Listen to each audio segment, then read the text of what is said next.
Hi guys, this is What the Faux Travel podcast and welcome to another mini episode. This one is all about the Mongol Rally. Here we go again. Now, last month's mini episode, we spoke about happiness. And we learned that the secret or the key to happiness has got a lot to do with challenging yourself.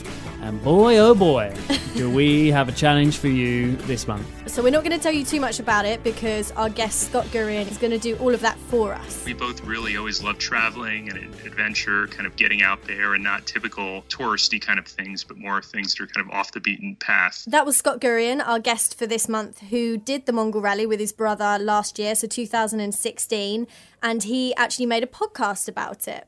I'm Scott Gurian. I'm a longtime public radio and print reporter, and I've always loved traveling and experiencing different cultures. So I've created this podcast called Far From Home to document my adventures. To start off, I'm telling the story of this massive journey my brother and I took with our friends, raising money for charity. We drove nearly 11,000 miles. 11,000? That's right, a quarter of the way around the Earth, from London to Mongolia, through 18 countries, 8 time zones, 5 mountain ranges, and a few deserts, in a ridiculously tiny car. So we did have a proper chat with Scott Gurian. He was from Team Don't Understand from the 2016 Mongol Rally. We thought we'd start by asking Scott to explain to all of us what the hell is the Mongol Rally. So the Mongol Rally is an annual event. It's been going on, I think, about 12 or 13 years now. And what it is an event. It starts in the UK, and there's teams that they raise money for charity, and they drive all the way. It used to end in Mongolia. Now it actually ends in Ulan-Ude, Siberia, just north of Mongolia. So there's basically a start point and an end point. It's not a race. You could, go at your own pace. The point is basically just to be able to make it the whole way. And there's not a predetermined route. You choose your own route along the way. They want to make it a little bit difficult and more interesting. The organizers make you take a little tiny car with an engine of 1.2 liters or smaller. So basically like a little hatchback. We found a Nissan Micra that we brought. Mm-hmm. And, you don't spend a lot of money on the car. It was like a 2001, I believe. And yeah, the goal is just to be able to get to the end. There's no support along the way. So you're basically on your own. And you choose your own route. So we chose kind of one of the more common routes that a lot of teams take. We drove down southeast across Europe and then through Turkey, Iran, and then through all the stands, Turkmenistan, Tajikistan, Uzbekistan, all the stands, and then up north through Kazakhstan, through a little bit of Siberia, and then Mongolia. Every year, there's usually a few teams that go way out of their way and they take a detour up through Scandinavia, up above the Arctic Circle, and then come south again. Wow. I think one year, one team even went through Northern Africa. They went across the Strait of Gibraltar. It's basically about kind of having adventures, meeting people along the way, breaking down, fixing your car, and just the adventure and experience of it all. You said that it's not a race, but do you have to do it in a specific time, like by a certain deadline? So what they do is at the finish line, they have like a big finish line party, but different people are going different ways, so they arrive at different times. So basically they have a finish line party every Friday over the course of several weeks. Our route took us about 7 weeks. I think the final kind of deadline is like 8 weeks to get to the end. Just because just logistically, if you purchase the car in the UK or anywhere in Europe, you can't just leave it in Russia or Mongolia or anywhere because of import fees and different laws and everything. So if you're working within the framework of, the Adventurists, which is the group that puts on this event, they help you organize where you could bring your car to a railhead and they'll ship it back to, basically it just needs to get back to the EU. So they ship it back to Estonia, and then you could either scrap it or you could pick it up there if you don't want to drive it back, or you have a few different options. If you plan on continuing to drive your car, you don't necessarily need to make it by the finish line, but by the deadline. But most people like to make it by that. Yeah. So why did you decide to do it? What was it about this that you thought that's going to be a good idea? My brother and I, we like to take a big trip every year, and we don't have a lot of family in the area. And rather than, especially over Christmas and New Year's, rather than just sit home alone, we like to, go somewhere, do something interesting. So we started off a few years ago. We went to the Bahamas one year. They have this big thing called the Junkanoo Festival, which is like kind of a Mardi Gras kind of thing, really colorful and musical. And in the middle of the night, people parade through the streets with cowbells and whistles, and it's really cool. We went to Ecuador and the Galapagos Islands one year. We went to Cambodia and Thailand. So we both really love traveling. And my brother, he's a photographer. He spent several years working with a pretty well-known photographer who's done a lot of work for National Geographic magazine and FedEx and a bunch of corporate clients. So my brother's traveled all over the world. For a while, he was earning like over 100,000 airline miles every year. We both traveled a fair amount. He's traveled even way more than I have. I was going to say, who wins? Who's got the title for the most countries? Yeah, he does. I don't know quite how many he's up to. After this trip, I'm now up to around 40, though it depends what you count as a country, what's a territory or whatever. But we both really always love traveling and adventure, kind of getting out there, and not typical touristy kind of things, but more things that are kind of off the beaten path. And so when this event came along, we heard about it. We really didn't hesitate very much. We had this opportunity. It sounded really cool, and we're lucky that we're both. My brother works for himself, and I'm kind of on my own. So we both had the freedom to take off that time. Keep in mind we're Americans, and that's kind of the joke whenever we travel anywhere. People are like, here come the Americans with their 2-3 weeks of vacation or whatever, versus Europeans, Aussies. They get off so much more time than we do, unfortunately for us. But we were both very lucky that we had that ability to kind of take off and go. And it was over the summer when business would be slow anyway for him. So, we really didn't hesitate. It sounded like a once in a lifetime kind of thing. And so we jumped at the opportunity. Amazing. So how long did it actually take you? I mean, we faced a lot of setbacks. We had a lot of car, mechanical issues, unfortunately, that we weren't expecting, that we did build in a few contingency days. In the end, it took us, I think it was like 52 days, about 7 weeks from start to finish. That's a good amount of adventure, because you don't want to do it in a week, do you? You want to... Oh, no. And even I say 7 weeks, that sounds like a long time, but consider also we were driving basically a quarter of the way around the planet Earth. Wow, so, we went 11,000 miles. So even as much time as it was, I would have liked to have gone at an even slower pace to, especially because we ended up breaking down and we spent so much time at mechanics that ate up a lot of our time. We would have otherwise been having adventures and other types of adventures, non-mechanical adventures, and meeting people and seeing different places. So, after this trip, I really have a long list of places that I'd love to return to someday to really explore some more. Yeah, definitely. We will. We'll ask you about the countries a little bit later. But did you have to learn any sort of mechanics? Do you know how a car runs and stuff, or is it as soon as it broke down, you went straight to a mechanics dealer or whatever? We knew very little about car mechanics before this trip. We didn't even know how to drive stick. Really? Drive. In America, so many people drive automatic. Yeah, the most basic things we didn't know. Not to mention, buying a car in the UK and with the steering wheel on the right and all of that. Yeah, there was definitely a learning curve there. We met with a friend, as I document in my podcast, who kind of took us out, taught us to drive stick in one of his cars. And then, getting there and not knowing anything about car mechanics, and our friend, Rosie's friend, Jane, the car that they got was serviced by the technical college up near Nottingham, West Notts College, near where Jane lives. And so they it was like a final project for the students. They fixed her car up. And so they helped us out, and they kind of took us, gave us a quick kind of class of things we should know, the checks to do on the car every day, check the water and the tires and the fluids and all of that. So we did have a bit of a class, but it was just kind of a crash course.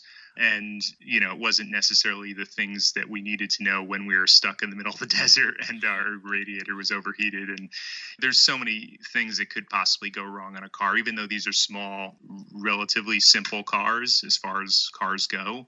We still ended up having a lot of problems. And thankfully, everywhere we went, there were other drivers. And so there's always kind of mechanics that can be found. Communicating with them, of course, is always a challenge if you don't speak their language and they don't speak your language. But we managed, and usually the problem was bad enough we could just point and they could clearly see what the issue was, but then it became an issue of finding parts. And we had everyone said, oh, get a Japanese car, they're world cars, you'll be able to find parts everywhere instead of some random French car or something. we get to the middle of Uzbekistan, and our problems kind of culminated when we blew a head gasket, and that's like a serious problem. They need the parts, and it turns out in Uzbekistan, what's everyone driving? Not some Japanese car. They're driving Chevrolets. Believe it or not, there's a Chevy plant in Uzbekistan. The last thing we ever would have imagined. They said, "Oh, if you had a Chevy, we could have easily found the parts, but you have a Nissan." No. So there's no way we could have been prepared for that. Yeah, how funny. So how do you sign up for the Mongol Rally, and do you need to raise a minimum amount of money? What's the deal? Yeah, so you sign up on The Adventurists is the name of the group that organizes it, and you sign up on their website. And yes, you do have to raise money for charity. They have their charity that you can work with, and the group they chose last year, and I believe for this upcoming year as well, was a group called Cool Earth, which works with indigenous communities to help prevent rainforest destruction. And then on top of that, you could also choose your own charity. And we chose a group that I had encountered when I was a reporter. I was doing some radio reporting down in Haiti a number of years ago after the earthquake. And they build compostable toilets, which sounds kind of weird, but there's like a big public health crisis in Haiti. And so this is, helping with that. And then also sounds a little gross, but from the human waste, they're actually getting really, nutrient-rich fertilizer that they use for the land, because the crops, to help the crops grow. The land is so bad in Haiti. So we raised money for both of those groups. And then also we accepted donations just to help cover some of our personal expenses. If someone's looking to do this, how much are they looking at? Is it in the hundreds? Is it in the thousands? So the organizers only ask that you raise £1,000 for charity, though most people try to raise a lot more than that. I think in the end we raised, about £4,000 or so. Nice. We were hoping to do even more than that. I mean, there were some teams that got 10,000 or so, which was amazing. But we set up an online crowdfunding account and raised it that way, just spreading the word with our family and friends. We created a crowdfunding video and all of that. And a lot of people also go after kind of corporate sponsors. They put stickers on the sides of their cars with, the logos of the sponsors or so forth. Basically, you think of all the planning that goes into this. It basically took a year's worth of planning to raise the money and just plan the route. And it's just nonstop, as you might imagine. Yeah, absolutely. So I know you mentioned a bit earlier, you said that you went through the stands, but can you outline your route, or as you Americans say, your route? Please. Sure. Yes. So the actual send-off was from the racetrack in southern UK, the Goodwood racetrack. It's like a historic track there.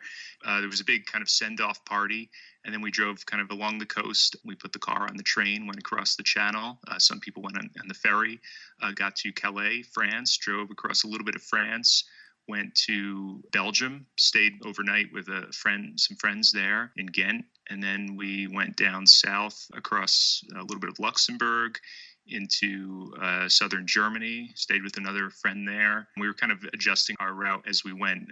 Originally, we were going to go to Prague, and then we just kind of changing things a little bit on the fly for other plans that came up that seemed more interesting. From Germany, we went to Vienna, and then I'm doing this all from memory now, trying to remember. Hungary, and then we went to Bulgaria, and after actually Romania, which is really cool. We went on, it's called the Transfăgăraș Highway, which is this really windy, curvy road through the mountains. You've probably seen it on car commercials or whatever. Yeah, isn't it meant to be the best looking road in the world? Yeah, it was. I think Top Gear said it was one of the best roads to drive on. Obviously, they're saying in a high performance car, which we clearly did not have, 1-liter Nissan Micra, but it was still very beautiful and amazing. And so from there, then it was in Transylvania. We went from there then down into Bulgaria. But it was amazing. Once we entered Bulgaria and Romania, that's when we felt like the trip truly began. Western Europe is whatever, it's the highways, but then at a certain point in Romania, the highway just kind of ends, and there's construction. It looked like they had run out of money to finish building the highway, and we get off on these side roads, and the roads continue to deteriorate, and we're driving past old ladies with babushkas carrying handfuls of freshly dug carrots, and it just had a totally different feel. It was like we were entering the old world. Romania and Bulgaria were really interesting. And then Turkey, which kind of turned out to be a little bit of bad timing, beyond our control. But this was last July, and there had been the attempted coup in Turkey just 6 days before we ended up at the border. Wow. So yeah, we did a bunch of research. We spoke to some friends of friends who were there. We were debating, should we just go around Turkey completely? But it was hard with the visas and everything. So we ended up going ahead, but just as an added precaution, we purposely avoided Istanbul and Ankara as much as we wanted to go. We figured, let's just stay extra safe. We did go to Cappadocia, which is really cool, in kind of central Turkey, where there's these ancient, like prehistoric caves carved into the sides of mountains. They call them fairy chimneys. And these people have lived there for thousands of years, and they launch hot air balloons every morning. It's just really beautiful. So that was cool. That. Yeah, that's one of those things that I want to put on my bucket list. It looks amazing. Did you go? Oh, yes. Did you go up in the balloons? No, unfortunately, this is when our car problems were starting to happen. And so we had to spend all morning at a mechanic, and we were also really tired, and we had a lot of long days of driving. So sometimes we just kind of wanted to sleep in, and to go in the balloons, you have to wake up at like 5 a.m. So we figured that day, we really need to sleep in. So then just quickly after that, from Turkey, then we went to Iran, which I had 2 whole episodes about Iran in my podcast. There was just so much that happened there in such a short amount of time. Americans, Brits, and Canadians need a tour guide in order to get a visa to go to Iran. So we hired a guide, and it's not like a government minder. He was just like a tour guide, and he took us through, and we planned out a whole itinerary of different kind of historic sites, mosques, and everything. It was friendliest people I've ever met anywhere in the world. They just come up to you, and you talk to them for 5 minutes. If they find out you're Americans or Brits, they're so excited. They have all these questions for you. A lot of them had never met an American before. They couldn't believe we were actually from the U.S. And then after Iran, then Turkmenistan, which is a very odd country. Ashgabat, the capital. It's kind of like a cross between Las Vegas and Pyongyang. Very, very reclusive place. It's hard to even get a visa to go there, so not many tourists have even been there. That was really interesting. We saw what they call the Gates of Hell, which is this giant fire pit in the middle of the desert. It's been burning for about 40 years. Camped out there. After Turkmenistan, we went to Uzbekistan, and then Tajikistan, drove along the Afghan border for a few days, which sounds a lot scarier than it was. It was actually very beautiful. These just amazing mountains, just sheer cliff faces. And then we camped out at about 3 miles high. We all got a little bit of altitude sickness. Snow-capped mountains everywhere, and then Kyrgyzstan, and then Kazakhstan, Russia, and Mongolia. And Mongolia was fascinating. Driving across it, it's the country that has the lowest population density in the world. It's just a big country of kind of vast expanse of nothingness, kind of the mountains and everything, but not a lot of people. And the people that are there are kind of nomadic. They live they don't call them yurts there. They call them gurs. They're like these kind of tents, and they're herds. They herd goats and sheep. And we took us several days to drive across the country. Not a lot of paved roads. You're basically driving through tracks through the grass a lot of times. And then we came out, the north, and ended at the finish line in Ulan-Ude, Siberia. Wow, what an adventure. Yeah. Sounds amazing. It really does sound amazing. So I know you briefly spoke quite fondly of Romania, but out of all of the countries that you visited, what was your favourite and what was your least favourite? It's hard how you define favourite and least. Favorite, well, I think the best food we had was definitely in Turkey. This one meal in particular we went to this restaurant. All the food was cooked by local village women, and it was like the best rolled grape leaves and stuffed with they had pumpkin flowers that were stuffed with something. It was just really delicious. The most scenic country was definitely Tajikistan. Just the landscapes everywhere we went, the mountains were just amazing. If you like the outdoors, I definitely recommend Tajikistan. And Iran was just fascinating, the people and the culture, and I'd love to spend more time. It's really hard. It's like asking you to pick your favorite child, Yeah, true.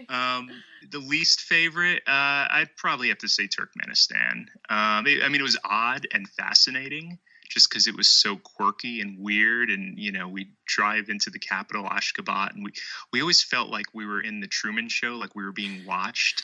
Really? It was very strange. One of the other teams actually found hidden in their hotel, in the chandelier of their hotel room, what they think was a bug, like recording them. It was just so strange. We always felt like, we drove down into the capital. So there's a million people live in Ashgabat, and there's hardly anyone on the streets. And, it seemed like the city had just opened for business, and we were like the first people there. And a traffic cop kind of motions, pulls us over to the side. He holds us there for a few minutes. And then like other cars start coming from the other streets, and then he lets us go. It's like they were all actors, and he was like radioing to them like, okay, here are the tourists. You could come out now. That's so it strange. Was very odd. It was very odd. Like you said, fascinating, interesting. You said it one of your least favorite countries, but still, it sounds very interesting. Well, here's the thing. I started, I got there at first. I was really fascinated, and everything is white. All the buildings are white, and they're all like these ridiculous looking monuments to the former leader. And it's so kind of grandiose and over the top. And so I started out being really fascinated by it. But after we realized that there's a potential that we're being watched and monitored everywhere, then I just felt creeped out and kind of wanted to get the hell out of there. Yeah. Not to mention our car problems started getting really bad in Turkmenistan. And then we only had a 5-day transit visa to get across the country. So they really weren't welcoming to us either. They really didn't want us there.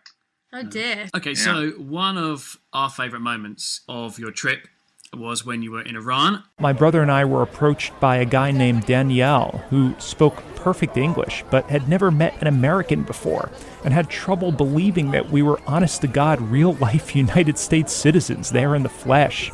"You're bullshitting me," he said, and asked us to show him our passports before we finally convinced him. Sorry because of my language, because I was shocked.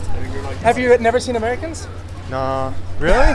Really? Oh, okay. No, Americans can come. I have family there, but I haven't seen them. Where's your family?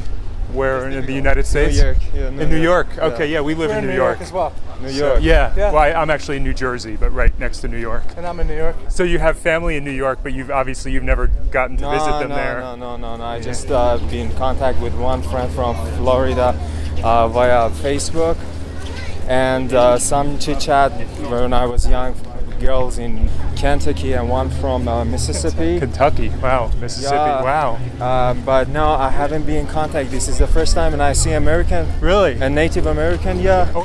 We couldn't stick around to chat since we had to keep up with the rest of the group, but we said he could tag along if he wanted. So you can walk with us I don't if you know want. if it's okay if I walk with you. Yes.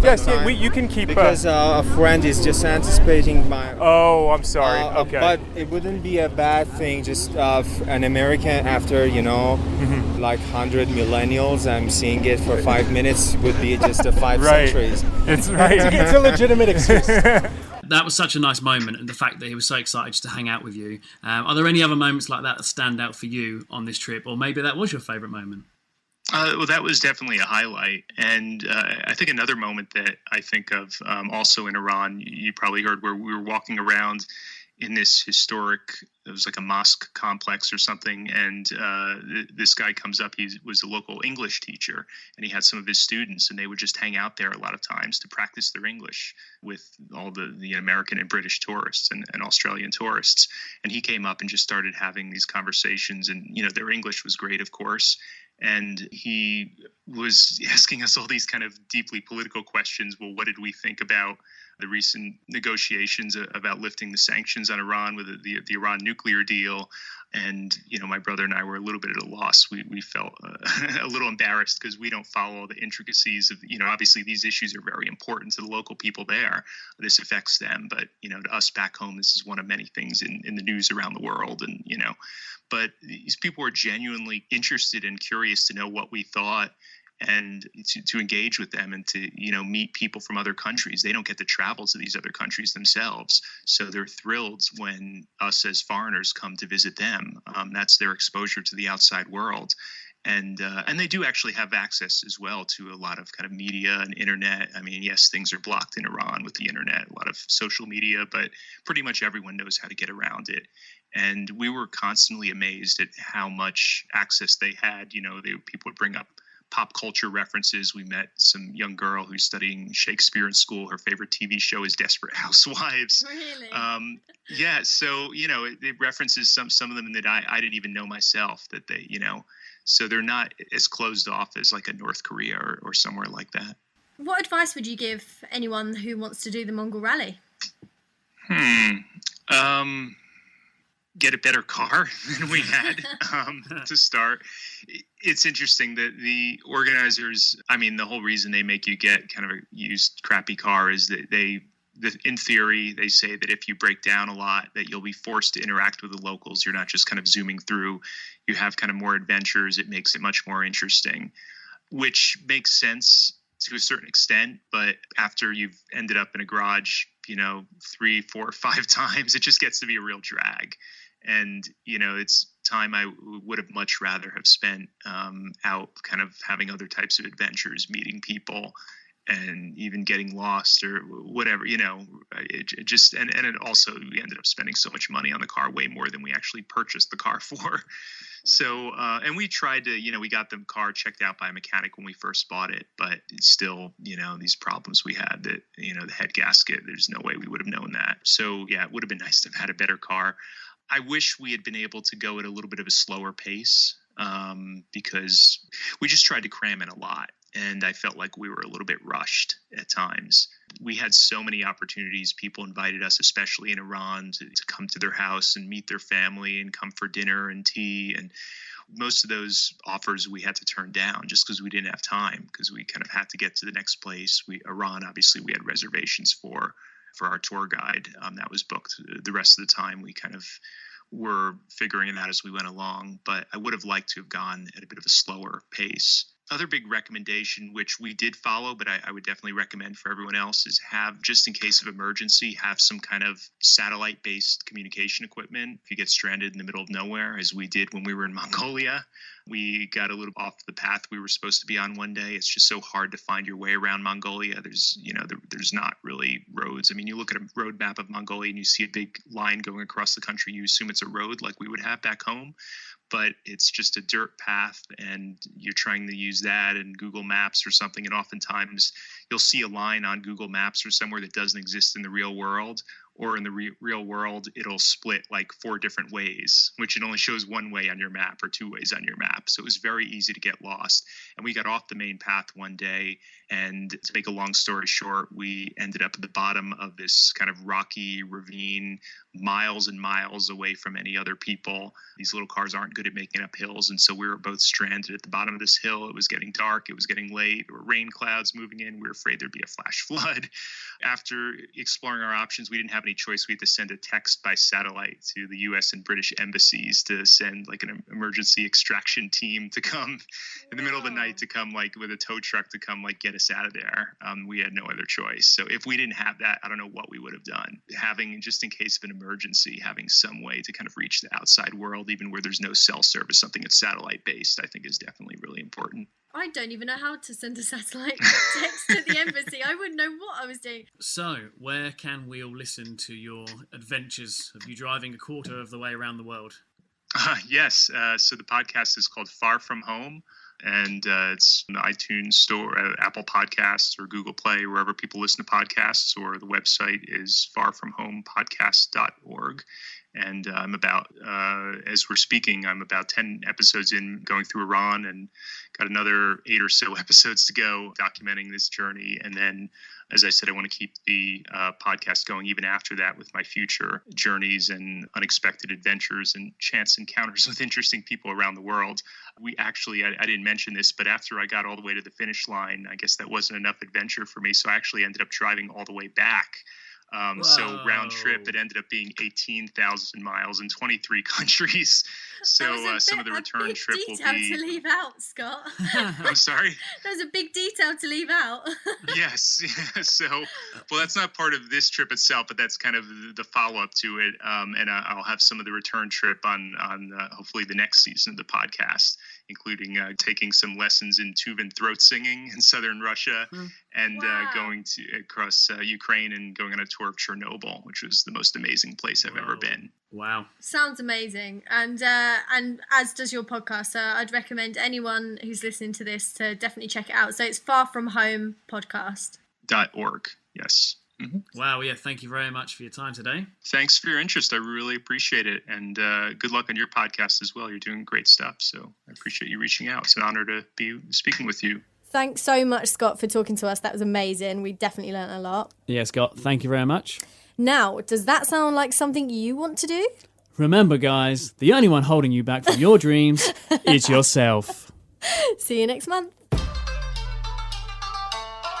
Don't forget, you guys can get in touch with the show. You can send us an email. Our address is whatthefopodcast@gmail.com. Faux is spelled PHO. On Twitter, we are @FauxPodcast. Also, check us out on Instagram and Facebook as well. With all this social media, this podcast doesn't just come in your ears, we also come in your eyes. Lads.